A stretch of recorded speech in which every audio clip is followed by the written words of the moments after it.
자, 그래서 이렇게 다 저어서 이렇게 준비를 해주시고요. 해파리에 들어가는 소스를 또 준비하거든요. 2큰술 정도 다진 마늘 넣어주시고요. 그 다음에 여기다가 식초 넣어주시고요. 그 다음에 들어가는 게 설탕이거든요. 설탕도 넣어주시고, 그 다음에 소금이 들어가서 간이 돼야 되거든요. 자, 소금도 이렇게 넣어서 간을 맞추고요. 이거를 다 이렇게 저어주시는 거예요. 그러면은 마늘 소스들 좋아하시죠? 마늘 소스가 이렇게 맛있게 되는데요. 여기에 들어가는 마늘은 칼날로 다져서 집어넣어야만 매운맛이 없어지거든요. 자, 그래서 이렇게 소스 2가지를 완성을 시켜놨는데요. 이거를 상에 내기 직전에 위에다 얹어서 내면은 맛깔스러운 새우 해파리 냉채가 됩니다. 자, 그래서 소스도 제가 한번 위에다가 얹어보도록 하죠. 자, 그래서 이렇게 겨자 소스 된 거를 이렇게 새우하고 도마도 위에다가 이렇게 얹어주는 거예요. 상에 내기 직전에. 그 다음에 이제 해파리 위에다 얹는 소스는 마늘 소스 만드는 거를 이렇게 듬뿍 얹어서 내게 되면은 먹는 사람이 맛있게 아주 상큼하게 새우 해파리 냉채를 드실 수가 있죠. 자, 이렇게 해서 새우 해파리 냉채가 완성이 됐는데요. 어떻게 잘 메모하시면서 보셨나 모르겠습니다.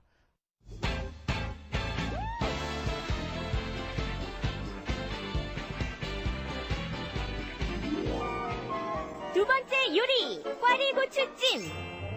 꽈리고추 200g과 날콩가루 1과 2분의 1컵, 꽈리고추찜 양념장에는 간장, 설탕, 깨소금, 참기름, 고춧가루를 준비해 주시면 되고요.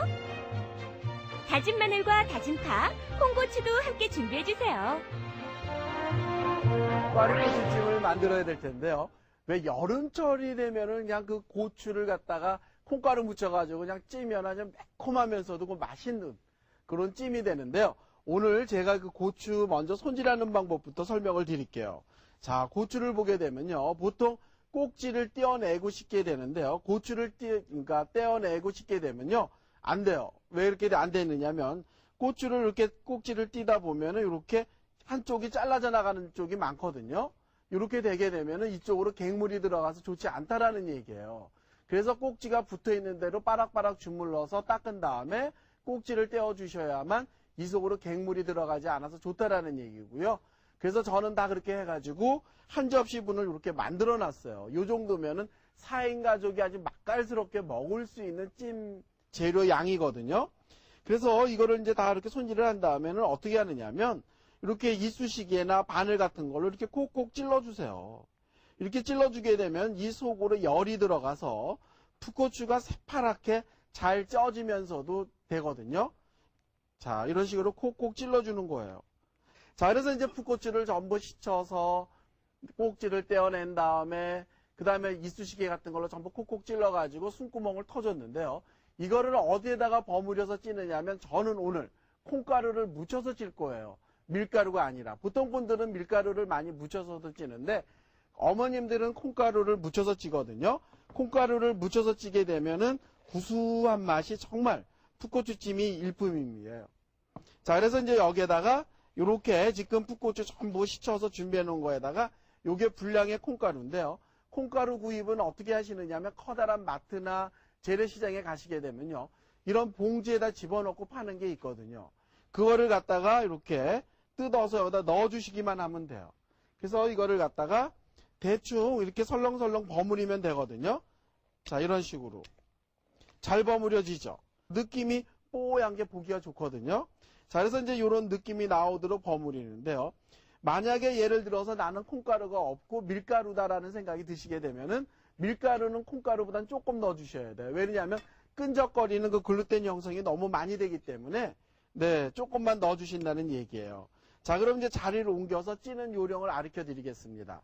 자, 여기에 보면은 저는 지금 미리 찜통에다가 물을 올려가지고 그냥 바글바글 끓이고 있는데요. 뚜껑 열을 때도 조심해야 될 것 같아요. 자기 앞쪽으로 열게 되면 디거든요. 이런 식으로 하면 김이 나한테 오기 때문에 안 좋기 때문에 반대편으로 이렇게 뚜껑을 열어서 김을 날리는 게 되지 않고 잘하는 방법이고요.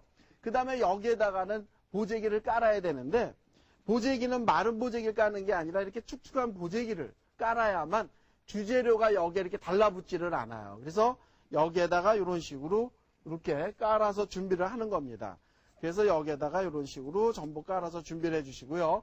자, 저는 여기다 손으로 이렇게 집어넣도록 하죠. 그래서 집어넣을 때도요.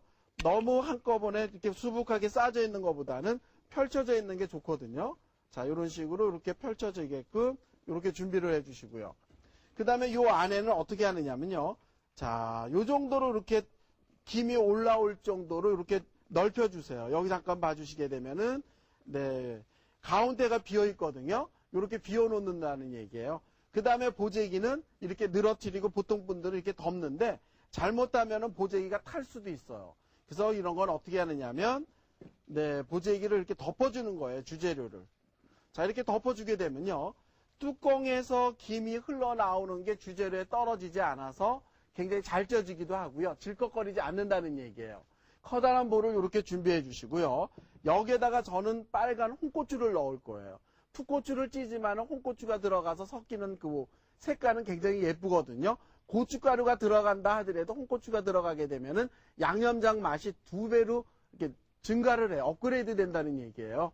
그래서 이때 홍고추는 이렇게 반으로 갈라주세요. 이렇게 반으로 갈라서 준비해 주시고요. 이렇게 반으로 갈른 홍고추를 갖다가 요 속을 제거를 해야 되거든요. 속을 제거를 할 때는 물로 제거를 해주시는 게 좋아요. 이거를 그냥 손으로 제거를 하게 되면 손이 얼얼한 게 맵거든요. 자, 그래서 이렇게 홍고추 물로 씻으면서 씨 제거하신 다음에 송송 썰면 되는데요. 송송 썬다는 표현은 이렇게 반으로 한번 더 갈라주시는 거예요. 그러니까 홍고추가 10십자로 갈라져 있다고 생각을 하시면 되거든요. 자, 그래서 이렇게 가른 홍고추를 갖다가 그대로 이렇게 송송송송 썰어주는 겁니다. 자, 이런 식으로 송송송송 썰어서 준비를 하는 거죠. 커다란 볼로 이렇게 집어넣을 거예요. 커다란 볼로 이렇게 텀벙 집어넣고요. 그 다음에 이 볼에다가 양념을 할 거예요. 왜냐하면 조그만 데다 양념을 해가지고 커다란 볼로 옮기게 되면은 양념이 여기저기 묻어가지고 사실 먹을 게 없거든요. 그러니까 애초에 버무릴 그릇에다가 양념을 한다는 얘기예요. 다진 마늘 넣어주시고, 다진 파 넣어주시고요. 다진 파도 넣어주시고. 그 다음에 여기에 설탕이 들어가야만 고추가 약간 씁쓸하면서도 매운맛이 감소가 되거든요. 그래서 이렇게다 설탕도 좀 넣어주시고. 그 다음에 이제 참기름이에요. 한국 음식에 있어서는 참기름이 나중에 이렇게 집어넣게 되면은 아주 그 고소한 맛이 살아나고요. 그 다음에 깨소금도 넣어주시고, 그 다음에 양념장을 만드니까 당연히 간장이 들어가야 되겠죠? 간장은 사온 간장을 이렇게 넣어주시고요. 그 다음에 여기다 넣는 게 뭐냐면 굵은 고춧가루예요. 여기다가 고운 고춧가루를 사용하게 되면은 너무 고추장 범벅 같거든요. 그래서 굵은 고춧가루를 이렇게 넣어주는 거죠. 그래서 이렇게 양념장을 다 만들어서 섞어주시는 겁니다. 이렇게 섞어주게 되면요. 양념이 걸쭉하게 되는데 양념이 너무 묽은 데다가 고추를 버무리게 되면요. 좋지 않거든요. 식혀내려고 하고. 그래서 이렇게 양념장을 걸쭉하게 되직하게 만드는 비결도 사실 좋을 것 같아요. 자, 그래서 이렇게 양념장을 만들었다 그러면 고추가 쪄졌나 한번 자리를 옮겨서 보도록 하겠습니다. 자, 벌써 이렇게 보자기에서 보이는 면이 새파랗게 이렇게 쪄졌어요.